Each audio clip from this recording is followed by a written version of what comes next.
আজ প্রাক্তন প্রধানমন্ত্রী প্রয়াত অটল বিহারী বাজপেয়ীর 101তম জন্মদিন উপলক্ষে শিলচরে কাছাড় জেলা বিজেপির উদ্যোগে শ্রদ্ধার সঙ্গে জন্মদিন পালন করা হলো।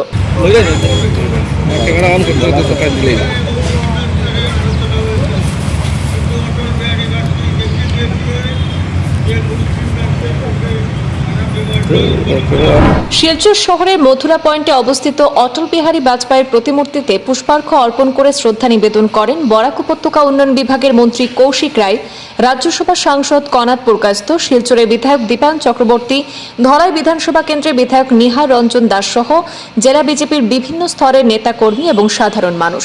শ্রদ্ধা নিবেদনের পর একটি আলোচনা সভা অনুষ্ঠিত হয়। সভায় বক্তারা প্রয়াত অটল বিহারী বাজপেয়ীর রাজনৈতিক জীবন, আদর্শ ও দেশ গঠনে তার অবদানের কথা স্মরণ করেন এবং তার জীবন থেকে অনুপ্রেরণা নেওয়ার আহ্বান জানান। আজকে আমাদের প্রত্যেক পঞ্চায়েতে, প্রত্যেকটা ওয়ার্ডে ভারতীয় জনতা পার্টির বাজপেয়ীজি জন্মদিন পালন করার জন্য কেন্দ্র কমিটি থেকে, রাজ্য কমিটি থেকে নির্দেশ হয়েছে। এই যে চিন্তাধারা আমাদের প্রত্যেক কার্যকর্তাদের মধ্যে, নূতন কার্যকর্তাদের মধ্যে, জনগণের মধ্যে যাতে আমরা ছড়িয়ে দিতে পারি, সেই লক্ষ্যে ভারতীয় জনতা পার্টি এই কার্যক্রমের ব্যবস্থা করেছে। আমাদের নিত্যভূষণ দেব মহাশয়, শ্রী কনাদ পুরকায়স্থ মহাশয়, জেলা সভাপতি মহাশয় বিস্তারিতভাবে বাজপেয়ীজির বিষয় বলেছে। আমি দু একটা বিষয় বলে আমার বক্তব্য শেষ করব। যেখানে উল্লেখ করেছেন যে বাজপেয়ীজি সময়ে উন্নয়নের বিষয় নিয়ে, কিন্তু তার পরবর্তীতে যদি উন্নয়নের জন্য কোনো সরকার কাজ করেছে তো স্বাধীনতার 50 বছর পরে অটল বিহারী বাজপেয়ীজি সরকার সেই কাম আরম্ভ করেছিল। ভারতবর্ষকে শক্তিশালী রাষ্ট্রে পরিণত করার যদি কেউ চিন্তা করেছিল সেটা অটল বিহারী বাজপেয়ী ছিলেন। আমরা 18 মার্চ 1998 সালে বাজপেয়ীজি প্রধানমন্ত্রী পদে শপথ নিয়েছিলেন। আর মাত্র 1.5 মাসের মাথায় 11 মে 1998 সালে পারমাণবিক বিস্ফোট করে পোখরানে ভারতবর্ষকে পারমাণবিক রাষ্ট্র হিসাবে পরিণত করার কাজ করে সেই ব্যবস্থা উনি গ্রহণ করেছেন। আমরা সবাই জানি যে পরমাণু পরীক্ষা পোখরানে সেটা 1974 সালে হওয়ার কথা, কিন্তু সেই সময় থেকে আমেরিকার চাপে সেই কাজ সম্পূর্ণ হয়নি। কিন্তু বাজপেয়ীজি প্রধানমন্ত্রী হওয়ার পরে 1.5 মাসের মধ্যে সেই কাজকে সফল করার কাজ বাজপেয়ীজি করেছিলেন। আমাদের সবার মনে আছে বাজপেয়ীজি সেই সময় দূরদর্শন ছিল, দূরদর্শনে ভারতবর্ষের দেশের মানুষের কাছে উনি আবেদন করেছিলেন যে আমেরিকার এই সেন্সরে আমি ভয় পাই না, আপনারা আমার সঙ্গে থাকুন। আর আমরা দেখলাম যে আমেরিকার সেন্সর লাগানোর দুদিন পরে আবার 13 মে 1998 সালে দ্বিতীয় পারমাণবিক বিস্ফোট করার সাহসিকতার যে কাজ, সেই কাজ অটল বিহারী বাজপেয়ী করতে পেরেছে।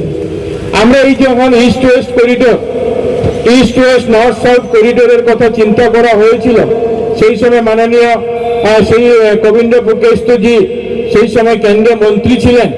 আর যখন বাজপেয়ীজি সেই চিন্তা ভাবনা করে যখন ঘোষণা করলেন যে কাশ্মীর থেকে কন্যাকুমারী আর গুজরাট থেকে আমার সৌরাষ্ট্র থেকে শিলচর পর্যন্ত আমরা 4 লেনিং 6 লেনিং রাস্তা আমরা করব, যেটার নাম মহাসড়ক বলা হয়েছিল।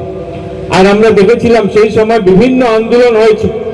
আপনারা যাদের মনে আছে আপনারা বলতে পারবেন যে 1999 সালে সেই সময় আন্দোলন হয়েছে বিভিন্ন নর্থ ইস্টে বিভিন্ন জায়গায়, যেটা শিলচর হওয়ার প্রয়োজন না, এটা সদিয়া হওয়ার প্রয়োজন। অনেকে বলেছেন এটা শিলচর হওয়ার প্রয়োজন না, এটা অরুণাচল হওয়ার প্রয়োজন। কিন্তু বাজপেয়ীজি বলেছেন আমি শিলচরের নাম ঘোষণা করেছি, শিলচর যোগাযোগের ক্ষেত্রে শিলচরকে এগিয়ে নিতে হবে। আর আজকে সেই বাজপেয়ীজি যে স্বপ্নের ইস্ট ওয়েস্ট করিডোর, সেটারই 0 পয়েন্টে আমরা বাজপেয়ীজির এখানে আমরা ওনার মূর্তি এখানে স্থাপিত করেছি। আমরা এখানে ওনার কার্যক্রম করছি। আর আমরা সবাই মিলে চেষ্টা করছি, মাননীয় মুখ্যমন্ত্রী ডক্টর হিমন্ত বিশ্ব শর্মা থেকে শুরু করে ভারতবর্ষের মাননীয় প্রধানমন্ত্রী মহাশয়, যে বাজপেয়ীজি স্বপ্নের যে মহাসড়ক, সেই স্বপ্নের মহাসড়ককে যাতে আমরা জানুয়ারি মাসের মধ্যে সম্পূর্ণ করে বাজপেয়ীজির প্রতি যে আমাদের শ্রদ্ধাঞ্জলি, সেই শ্রদ্ধাঞ্জলি আমরা জানাতে পারি। আজকে অনেকে বলেন, অনেক বিরোধী দলের নেতারা বলেন যে মহাসড়ক কবে হবে, মহাসড়ক কবে হবে। কিন্তু এরাই বাজপেয়ীজি যখন মহাসড়ক ঘোষণা করেছিলেন তখন কংগ্রেসের তরফ থেকে বলা হয়েছিল এটা মহাসড়ক নয়, এটা মহাধাপ্পা, এই কথা বলা হয়েছিল।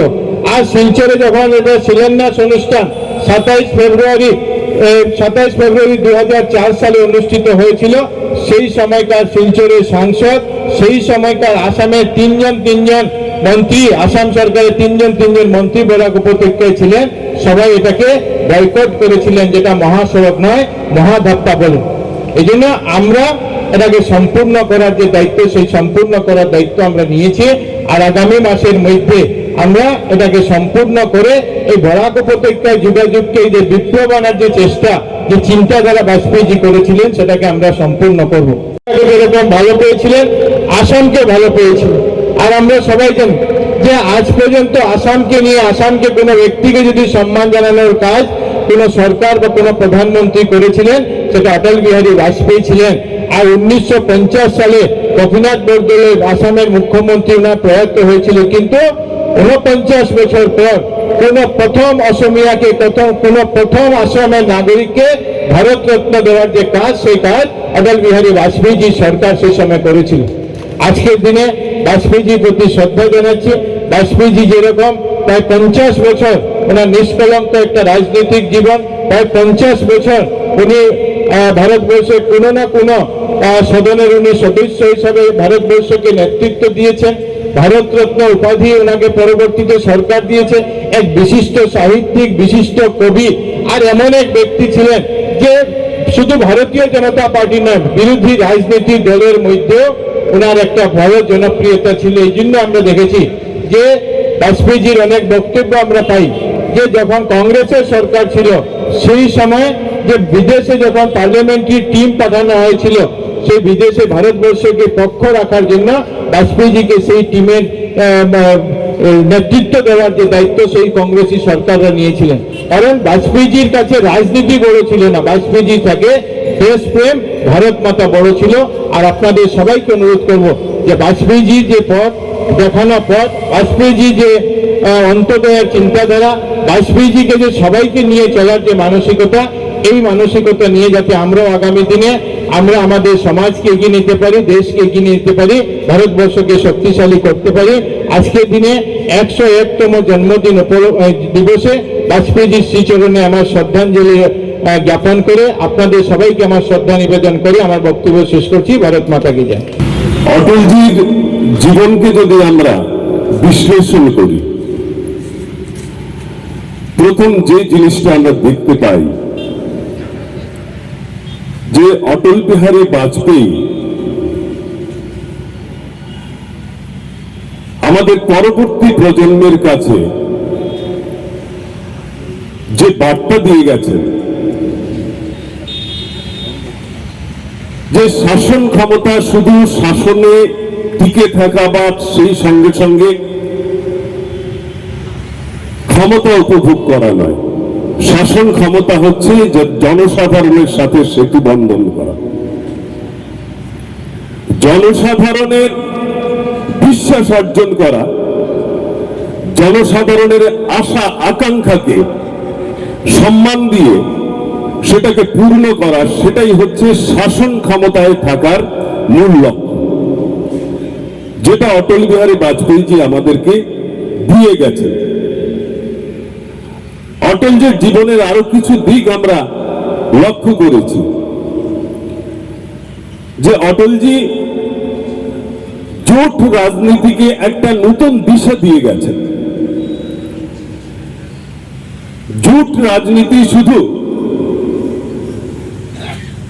যে স্বার্থকে সুরক্ষিত রেখে অন্যের স্বার্থ পূরণ করার মাধ্যমে জোট রাজনীতি পরিচালনা করা, সেটা কিন্তু উনি সেই পথে উনি কিন্তু চলেননি। আমরা লক্ষ্য করেছি যে অটলজি প্রায় 24টি দলকে নিয়ে জোট রাজনীতি করেছেন এবং সফল তার মূল্যায়ন তিনি করেছেন এবং সফলভাবে সেটাকে পরিচালনা করার দেখিয়েছেন। সেটার পেছনে কারণ হচ্ছে